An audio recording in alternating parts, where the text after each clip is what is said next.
नमस्कार दोस्तों। तो आज मैं आपके सामने जो टॉपिक लेके आने वाला हूं वो है भारत में मिट्टी।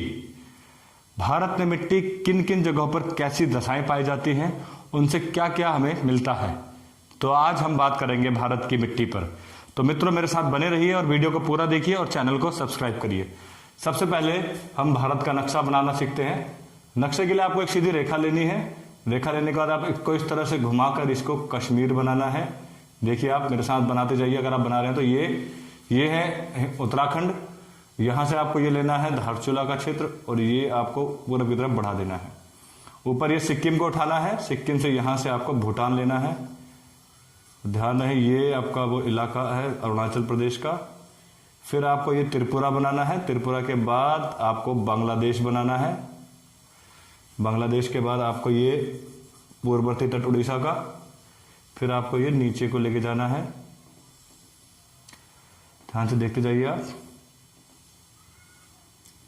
शायद मुझे अपोजिट लग रहा है तो मैं इसको सीधा ले लेता हूँ यहाँ से। फिर आपको ये पूर्व की तरफ जब ले जाएंगे आप इस तरह से इसको बनाते हुए आप ऊपर की तरफ जाएंगे तो ये आपका भारत का नक्शा बनकर तैयार हो जाता है। आज हम मित्रों बात करने वाले हैं भारत में मिट्टी के प्रकारों की। देख पा रहे हैं आप? आई होप कि आपको मानचित्र नजर आ रहा होगा। मिट्टी की हम बात करने आए हैं। भारत में भारतीय कृषि अनुसंधान के अनुसार जिसका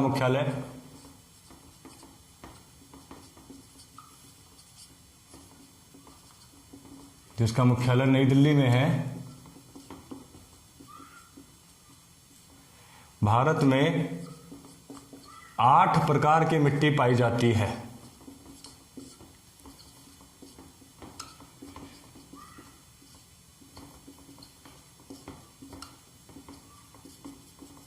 देखिए उन 8 प्रकार की मिट्टी को हम मानचित्र में देखेंगे। सबसे पहले भारत में जो सर्वाधिक विस्तृत क्षेत्र पर पाई जाती है मिट्टी, वो मिट्टी है जलोढ़ मिट्टी। जलोढ़ मिट्टी से तात्पर्य है, अंग्रेजी में अगर आप जानना चाहते हैं तो alluvial soil. Alluvial soil Bharat में कहां पर मिलती है? तो सबसे ज्यादा मात्रा में मिलने वाली मिट्टी है एलुवियल सॉइल।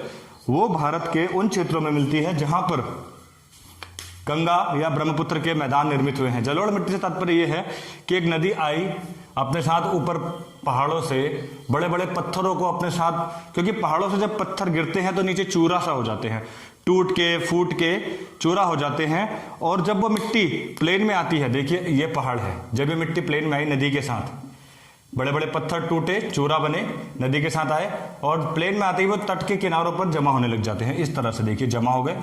सपोज करिए आप एक नदी एक साल में 1 मीटर की डिस्टेंस कवर करती है। एक नदी 1 साल में 1 मीटर तक अपने आस पड़ोस में उन पत्थरों के चूरे को जमा करके आगे निकल जाती है। और जब जमा करती है तो ये जो नवीन मिट्टी जो जमा हो जाती है किनारों पर नदियों के, इसको हम बोलते हैं खादर। ये मैंने आपको तब भी पढ़ाया है जब मैदानों का निर्माण हुआ था, पुराने वीडियोस में भी आप देख सकते हैं। खादर हो जाता है और ये प्रक्रिया आज से नहीं है, लगभग लाखों सालों से प्रक्रिया चल रही है। अगर वो 1 मीटर भी चलती है 1 साल में तो लगभग 10 या 12 हजार किलोमीटर का एरिया उसने सपाट कर दिया होगा। प्लेन जो पुरानी मिट्टी हो जाती है उसको हम बांगर बोलते हैं। जो ये पीछे की तरफ खिसक गई है बांगर, क्योंकि इस साल जो मिट्टी आई वो यहां जमा हो गई, अगले साल नहीं आएगी और ये पीछे खिसक जाएगी। इस तरह से ये खिसकते खिसकते खिसकते सारी भूमि को समतल करते चली गई और इस मिट्टी को हम जलोढ़ मिट्टी बोलते हैं, क्योंकि ये जल ओढ़े हुए जल इसके ऊपर समाहित है। ऐसी मिट्टी परतदार मिट्टी भी कहलाती है। क्यों? क्योंकि एक परत अब बनी, अगले साल फिर नई मिट्टी आएगी, ये पीछे खिसक जाएगी तो नई परत बनेगी। परत दर परत होने के कारण जलोढ़ मिट्टी परतदार होती है और महीन होती है, जिसके ऊपर खेती भी की जाती है। खेती के लिए सबसे माकूल और अनुकूल मिट्टी जलोढ़ मिट्टी ही होती है, जिस कारण इस मिट्टी पर आप देखेंगे, इस मिट्टी पर गेहूं, चावल, गन्ना, बहुत खाद्यान्न फसलों का उत्पादन भी होता है। इनके क्षेत्र आप देखेंगे तो जहां जहां पर मैदानी क्षेत्र निर्मित हुआ है भारत के मानचित्र में आप देखिए, मैदानी क्षेत्र पंजाब, हरियाणा, उत्तर प्रदेश और ये बिहार और नीचे बंगाल। उधर असम के क्षेत्र में भी एक मैदानों का निर्माण ब्रह्मपुत्र नदी ने किया है। और देखिए आप हिमालय से इतर रखिए, इसको हिमालय से दूर रखिए। ये क्षेत्र जो आपको नजर आ रहा है, यहां तक का ये क्षेत्र, ये कहलाता है जलोढ़ मिट्टी का क्षेत्र। मैं इसको जरा डॉट डॉट कर देता हूं। ये क्षेत्र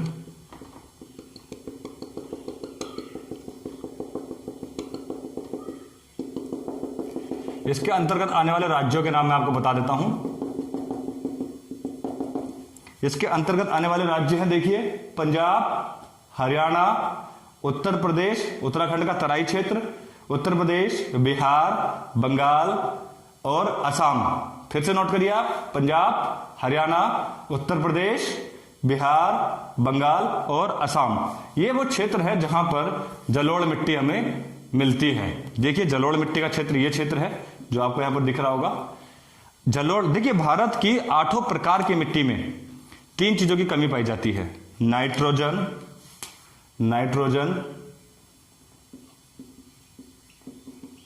फास्फोरस और ह्यूमस। इन 3 चीजों की कमी पाई जाती है, इसीलिए हम खाद्यान्नों में एनपीके का इस्तेमाल करते हैं। एनपीके यानी कि जो हमारी खाद होती है। जलोढ़ मिट्टी के बारे में मैंने आपको बताया कि परतदार मिट्टी होती है, परत दर परत होती है, खेती के लिए बड़ा माकूल होती है। भारत का तकरीबन 43% हिस्सा, 43% क्षेत्र, 43% क्षेत्र जलोढ़ मिट्टी से घिरा हुआ है। परीक्षा में ही पूछा जाता है कि भारत में सर्वाधिक मात्रा में कौन सी मृदा पाई जाती है, तो आपका सही उत्तर होगा जलोढ़ मिट्टी। जलोढ़ मिट्टी से संबंधित सवाल आता है, खादर क्या है? नवीन जलोढ़ मिट्टी। बांगर क्या है? पुरानी जलोढ़ मिट्टी। मैदानों का निर्माण किस मिट्टी से हुआ? जलोढ़ मिट्टी से हुआ। कई सारे प्रश्नों के उत्तर यहां पर मिलेंगे। खनिजों की दृष्टि से सबसे निर्धन क्षेत्र गंगा ब्रह्मपुत्र का क्षेत्र। नोट करने वाली बातें हैं ये जो आपको मैं बताता जा रहा हूं। आपने जो सुना उसको नोट भी करते जाइए आप। ये क्षेत्र आप देख रहे हैं 43%। इसके अलावा जलोढ़ मिट्टी कहां मिलती है? देखिए हमने कहा था पूर्वी घाट में नदियां डेल्टा बनाती हैं, समुद्र में मिलने से पहले डेल्टा निर्मित होता है, और डेल्टा निर्मित होने से पहले नदी मैदानी एक प्लेन क्षेत्र बना देती है। वो नदियां कहां? समुद्र में मिलने से पहले मैदानी क्षेत्र बना देती हैं। कृष्णा और गोदावरी के बीच का क्षेत्र, ये क्षेत्र आप देख रहे हैं, ये जलोढ़ मिट्टी का क्षेत्र के अंतर्गत आता है। कृष्णा और गोदावरी के बीच का क्षेत्र भी जलोढ़ मिट्टी के अंतर्गत आता है। तो मित्रों गुजरात के इस क्षेत्र में भी हमें जलोढ़ मिट्टी के निक्षेप मिलते हैं, सौराष्ट्र से ऊपर। अब मित्रों मैं बात करूंगा एक और महत्वपूर्ण मिट्टी, काली मिट्टी की। बेशक काली मिट्टी भारत में दूसरे नंबर पर सर्वाधिक मात्रा में नहीं पाई जाती, दूसरे नंबर पर सर्वाधिक मात्रा में लाल मिट्टी पाई जाती है। प्रथम जलोढ़ मिट्टी 43%, दूसरे नंबर पर लाल मिट्टी 18%, तीसरे नंबर पर आती है काली मिट्टी। और अब मैं बात करने जा रहा हूं काली मिट्टी की। काली मिट्टी भारत के गुजरात, महाराष्ट्र, उत्तरी कर्नाटका, बुंदेलखंड का क्षेत्र और मध्य प्रदेश के पश्चिमी क्षेत्रों में मिलती है। इस मिट्टी का निर्माण कैसे हुआ हम ये जान लेते हैं। मित्रों कभी सोमालिया का हिस्सा रहा करता था, ये भारत का हिस्सा, सोमालिया का हिस्सा हुआ करता था। जब ये अलग हुए तो यहाँ पर एक ज्वालामुखी निर्मित हुआ। उस ज्वालामुखी के उद्भेदन से क्या हुआ कि चारों तरफ लावा फैल गया, पूरे क्षेत्र में, विस्तृत क्षेत्र में लावा फैल गया। डेक्कन का पठार आपने सुना होगा, वो लावा जब ठंडा हुआ तो वो काले रंग का हो गया। उसी से निर्माण हुआ काली मिट्टी का। क्रिटेशियस युग, मेरे पुराने वीडियोस देखिए, उसमें अच्छे से मैंने एक्सप्लेन कर रखा है भूगोल को। क्रिटेशियस युग की ये घटना थी। अब काली मिट्टी की खासियत क्या है? काली मिट्टी को हम लावा मिट्टी भी कह सकते हैं और कपासी मिट्टी भी। काली मिट्टी के बारे में मैं आपको बताऊं कि काली मिट्टी की एक एबिलिटी है कि ये पानी को ग्रहण कर लेती है, यानी कि नमी को सोखने की क्षमता होती है, जिस कारण बस यहाँ पर यदि लंबे समय तक बरसात ना हो तो भी इसके अंदर पानी रहता है। कुल मिलाकर कृषि के लिए अनुकूल दशाएं यहाँ पर उत्पन्न हो जाती हैं। जलोढ़ मिट्टी के बाद सबसे महत्वपूर्ण क्षेत्र कृषि के लिए यही है। इस क्षेत्र में अगर आप देखेंगे भारत में सर्वाधिक गन्ना उत्तर प्रदेश में होता है, लेकिन दूसरे नंबर पर सर्वाधिक गन्ना महाराष्ट्र में होता है। काली मिट्टी का सर्वाधिक विस्तार आपको मानचित्र के अनुसार दिख रहा होगा, महाराष्ट्र में है। डेक्कन का पठार भी वहीं पर है। महाराष्ट्र में सर्वाधिक विस्तार है काली मिट्टी का। आप ध्यान से देखते जाइए, सर्वाधिक विस्तार कहां पर है? महाराष्ट्र में है। परंतु भारत में सर्वाधिक मात्रा में कपास गुजरात में होता है, और कपास काली मिट्टी में ही होता है। महाराष्ट्र में काली मिट्टी सर्वाधिक मात्रा में होती है और कपास भारत में सर्वाधिक मात्रा में गुजरात में होता है। काली मिट्टी का एक और नाम है कपासी मिट्टी। गुजरात में इस मिट्टी को रेगुड़ मिट्टी कहा जाता है। ध्यान से सुनिए आप, गुजरात में इस मिट्टी को रेगुड़ मिट्टी के नाम से जाना जाता है, काली मिट्टी को रेगुड़। जबकि बुंदेलखंड के क्षेत्र में, इस क्षेत्र में इस मिट्टी को करेल के नाम से जाना जाता है। बुंदेलखंड में करेल, गुजरात में रेगुड़, नाम है काली मिट्टी। आप समझ पा रहे होंगे इन चीजों को अच्छे से। तो अब हम बात कर रहे थे काली मिट्टी की इन खासियतों के बारे में। अच्छा, काली मिट्टी में खेती बहुत अच्छी मात्रा में होती है। ज्वार भारत में सर्वाधिक मात्रा में महाराष्ट्र में होता है। आप ये भी कह सकते हैं कि काली मिट्टी में भारत में महाराष्ट्र काली मिट्टी में ज्वार उगाता है, जिस कारणवश ज्वार सबसे ज्यादा महाराष्ट्र में होता है, जबकि काली मिट्टी में ही गुजरात कपास की खेती करता है। इंपॉर्टेंट चीजें आप याद रखते जाइए। अच्छा, अगर लंबे समय तक बरसात ना हो काली मिट्टी में तो क्या होता है कि पानी सूखी हुई होती है मिट्टी, तो लंबे समय तक यदि बरसात ना हो तो यहाँ पर पपड़ी जम जाती है। आपने फिल्मों में देखा होगा, एक फावड़ा लेके किसान बैठा है इस तरह से और चारों तरफ पपड़ी सी जमी है मिट्टी की लंबे मैदानी क्षेत्र में, और वो दुआ करता है कि बरखा आ जा, बरसात आ जा। समझ रहे होंगे आप कंडीशन को। आपने 2 बीघा जमीन बिमल रॉय की मूवी देखी होगी, आपको कई फिल्मों में ऐसे दृश्य दिखेगा किसानों का। और खासतौर पर विदर्भ का क्षेत्र और बुंदेलखंड के क्षेत्र में नज़ारे मिलते रहते हैं। बुंदेलखंड के किसान, विदर्भ के किसान आपने कई बार देखे होंगे। अगर आप मुझे सहयोग करते रहे तो आगामी वीडियोस में मैं आपको इन सारी चीज़ों के बारे में बताता रहूँगा। ठीक, काली मिट्टी के बाद हम आगे बढ़ते हैं लेटेराइट सॉइल की तरफ। लेटेराइट मिट्टी, लेटेराइट मिट्टी। अभी हमने लाल मिट्टी का जिक्र नहीं किया, जबकि ये जानते हुए भी कि लाल मिट्टी जलोढ़ मिट्टी के बाद भारत में सर्वाधिक मात्रा में मिलती है। ये जो आप देख रहे हैं ना काली काली जो मैंने पोती है, अच्छा नहीं लग रहा वैसे दिखने में, लेकिन फिर भी क्षेत्र में आपको बताता हूं। संपूर्ण पश्चिमी घाट के क्षेत्र में लेटेराइट मिट्टी मिलती है। उसके अलावा सेवाराय की पहाड़ी का क्षेत्र, उड़ीसा का ये तटवर्ती क्षेत्र, मेघालय और असम, उत्तरी मेघालय और दक्षिणी असम का ये क्षेत्र, इन क्षेत्रों में लेटेराइट मिट्टी मिलती है। लेटेराइट सॉइल का ये क्षेत्र है। अब हम बात करते हैं लेटेराइट मिट्टी की।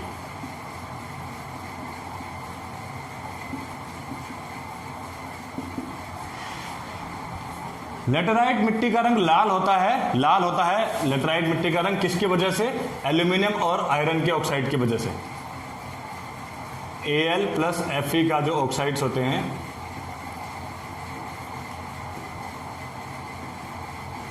लेटेराइट मिट्टी का रंग लाल होता है। खास तौर पर आपने भट्टे में देखी होंगी ना अपने घरों में ईंटें जिस मिट्टी से बनती हैं उसको लेटेराइट मिट्टी कहते हैं।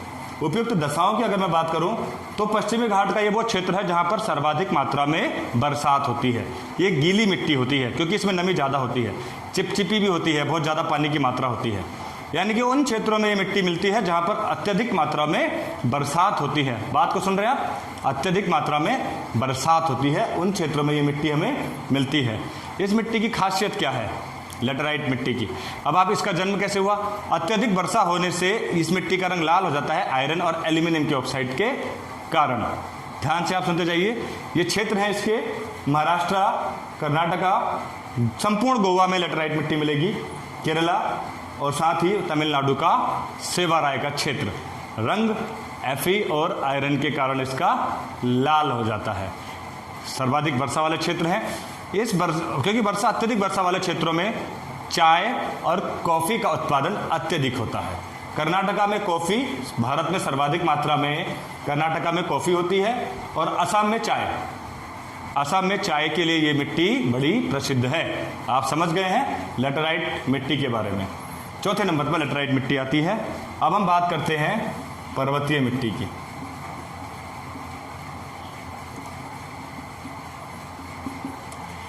पांचवें नंबर पर हम नोट कर रहे हैं पर्वतीय मिट्टी को।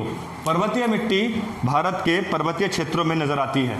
ये क्षेत्र जो आप देख रहे हैं ना ऊपर, हिमालय का क्षेत्र, अरुणाचल प्रदेश में जहां जहां हिमालय का विस्तार है, कश्मीर, हिमाचल, उत्तराखंड, सिक्किम, अरुणाचल प्रदेश और नीचे के ये क्षेत्र त्रिपुरा, मिजोरम, मणिपुर, नागालैंड, इन क्षेत्रों में पर्वतीय मिट्टी का विस्तार होता है। इन क्षेत्रों में पर्वत के ढाल होने के कारण कृषि के लिए अनुकूल दशाएं उत्पन्न नहीं होती। फिर भी यहाँ पर कंटूर खेती या सीढ़ीदार खेती का हम इस्तेमाल करते हैं। कंटूर खेती क्या होती है हम कृषि में आपको पढ़ा चुके हैं। यहाँ पर एल्पाइन वन पाए जाते हैं। 2500 से 4500 मीटर की ऊंचाई पर एल्पाइन वन पाए जाते हैं। शंकुधारी वन, फर और स्प्रू, देवदार, अशोक, इस तरह के वृक्ष अत्यधिक ऊंचाई पर यहाँ पर मिलते हैं। लगभग। और जहां पर हम क्रॉस करते हैं 4400 मीटर से ऊपर हिमरेखा से ऊपर जाने पर, यानी कि इन ऊपरी क्षेत्रों में किसी भी प्रकार की वनस्पति नहीं उगती, क्योंकि हिमरेखा है वहां पर वनस्पति नहीं उगती। बर्फ के नीचे छोटी छोटी घास उगती है जिसको हम मर्ग बोलते हैं, गुलमर्ग। और उत्तराखंड के क्षेत्र में हम बग्याल बोलते हैं। पर्वतीय मिट्टी की हम बात कर रहे हैं। इनका निर्माण जब हिमालय की रचना हुई तब हुआ। ये प्राकृतिक दृश्य से बड़ी महत्वपूर्ण मिट्टी है, क्योंकि इस पर विभिन्न प्रकार के वृक्ष उगते हैं, परंतु औद्योगिक और सामरिक दृष्टि से उतना वैल्यूज ये नहीं रखते। अब हम बात करते हैं अगली मिट्टी की, पर्वतीय मिट्टी के बाद रेगिस्तानी मिट्टी की।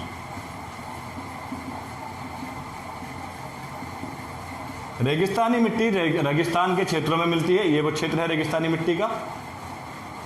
रेगिस्तानी मिट्टी का क्षेत्र मैं आपको दिखा दूं, जो रेगिस्तान की तरफ का इलाका है। यहाँ पर वनस्पति मुश्किल से होती है, लेकिन खनिजों के लिए महत्वपूर्ण है। रेगिस्तानी मिट्टी आपने सुना होगा ना, रेगिस्तान कई वीरों को जन्म देती है। इस धरती के अंदर बहुत कुछ है। तो रेगिस्तानी मिट्टी पर आपको ऑलरेडी मालूम है, नागफनी, बबूल, कांटेदार, झीलदार झाड़ियाँ मिलती हैं।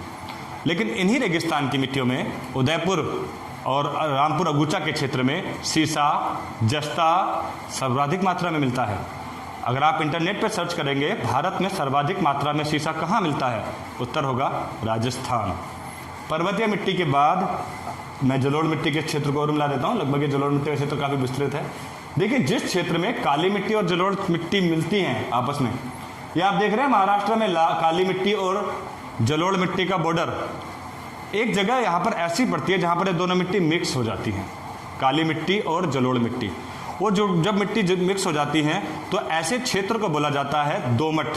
दोमट से आप समझ पा रहे हैं, दो मिट्टियों के मिलन को दोमट। काली मिट्टी और जलोढ़ मिट्टी ये इस क्षेत्र में जब मिलती हैं गुजरात में, तो इस क्षेत्र में इस दोमट मिट्टी में मूंगफली सबसे ज़्यादा होती है। भारत में सर्वाधिक मूंगफली का उत्पादन गुजरात में होता है, दोमट मिट्टी में, काली और जलोढ़ मिट्टी के संयोग से। आप उसको भी नोट कर लेना। अब हम बात करते हैं, देखिए कितनी मिट्टी हो गई सर्वाधिक मात्रा में जलोढ़ मिट्टी, अभी लाल मिट्टी हम पढ़ेंगे, काली मिट्टी, लेटराइट मिट्टी, पर्वतीय मिट्टी, रेगिस्तानी मिट्टी। अब हम बात करते हैं पीट और दलदली मिट्टी की, क्योंकि भारतीय कृषि अनुसंधान बोर्ड ने 8 प्रकार की मिट्टी बताई है। पीट और दलदली मिट्टी,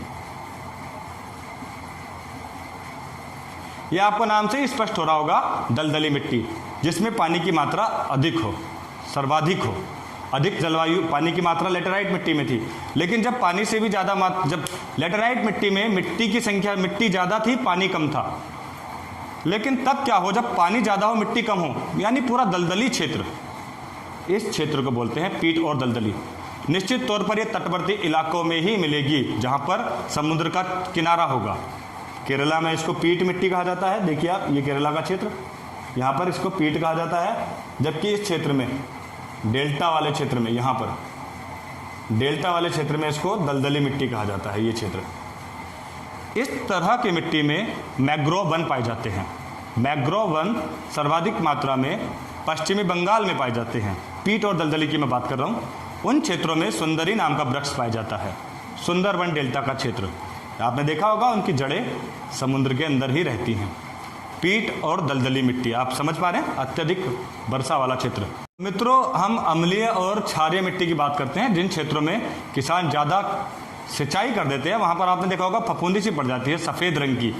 ऐसे क्षेत्रों में सफ़ेद रंग की फफूंदी पड़ जाती है, मिट्टी में अम्लीयता और क्षारीयता का गुण आ जाता है। ऐसे में अम्लीय और क्षारीय मिट्टी उत्पन्न हो जाती है। उसको हम मानचित्र में दिखा नहीं सकते वो किन क्षेत्रों में होती है, वो कहीं पर भी हो सकती है। ये यहाँ पर आप इस बात को नोटिस करते जाइए। अम्लीय और लवणीय मिट्टी को हम इस तरह से रिप्रेजेंट नहीं कर सकते। अब हम बात करना चाहते हैं भारत में दूसरे नंबर पर सर्वाधिक मात्रा में मिलने वाली मिट्टी की, जिसका नाम है लाल मिट्टी। लाल मिट्टी, देखिए जो क्षेत्र बच गया है, मध्य प्रदेश का पूर्वी क्षेत्र, छत्तीसगढ़, उड़ीसा, आंध्रा, तेलंगाना, कर्नाटका, तमिलनाडु, इन क्षेत्रों में मिलती है लाल मिट्टी। देखिए दोबारा से, पूर्वी मध्य प्रदेश, छत्तीसगढ़, झारखंड, उड़ीसा, आंध्रा, तेलंगाना, कर्नाटका और तमिलनाडु, लाल मिट्टी का क्षेत्र। अगर आपसे पूछा जाए भारत में सर्वाधिक मात्रा में लाल मिट्टी कहाँ मिलती है, उत्तर होगा तमिलनाडु में। सबसे ज़्यादा लाल मिट्टी का विस्तार है तमिलनाडु में। ध्यान से देखिए, सर्वाधिक मात्रा में लाल मिट्टी तमिलनाडु में प्राप्त होगी। लाल मिट्टी की क्या खासियत है?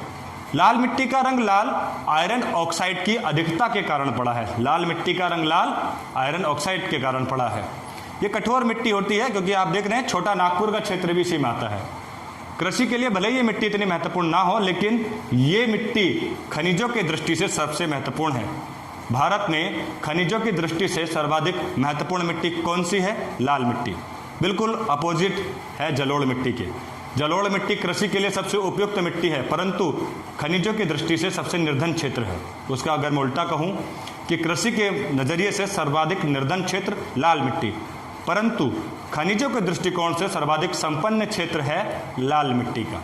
देखिए आप लाल मिट्टी पर, हालांकि यहाँ पर कृषि नगदी फसलों के रूप में होती है। तंबाकू का सर्वाधिक उत्पादन आंध्र प्रदेश में ही होता है। ध्यान से आप नोटिस भी करते जाइए इन बातों को। क्षेत्र आप देख रहे हैं, जलोढ़ मिट्टी के बाद सर्वाधिक क्षेत्र पर भारत में लाल मिट्टी ही है। आयरन के ऑक्साइड के कारण इसका रंग लाल है। आप देखते जाइए, इस मिट्टी पर कृषि नहीं होती, फिर भी भारत में सर्वाधिक मात्रा में, अगर मैं बात करूं खनिज उत्पादन मूल्य किस राज्य का है? उड़ीसा का, लाल मिट्टी के क्षेत्र में। छोटा नागपुर का क्षेत्र भी इसी में आता है, महाराष्ट्र का मध्य प्रदेश का क्षेत्र भी इसी में आता है, अन्य क्षेत्र भी इसी में आता है। तो मित्रों, ये तो थी मिट्टी। आपको ये वीडियो कैसा लगा मुझे अवश्य बताइए, और इस वीडियो को ज़्यादा से ज़्यादा शेयर करिए। और साथ ही साथ हम एक ग्रुप बनाएंगे व्हाट्सएप का। मैं बहुत दिन से रिक्वेस्ट कर रहा हूँ, लेकिन उतने संख्या में लोग देख नहीं रहे हैं, जुड़ नहीं पा रहे हैं। आप इस वीडियो को शेयर करिए, लोगों तक पहुंचाइए, और आपको ये वीडियो कैसी लगी हमें निश्चित तौर पर बताइए, क्योंकि हम अब आगामी वीडियो लेक्चर इस पर तैयार करने जा रहे हैं। धन्यवाद।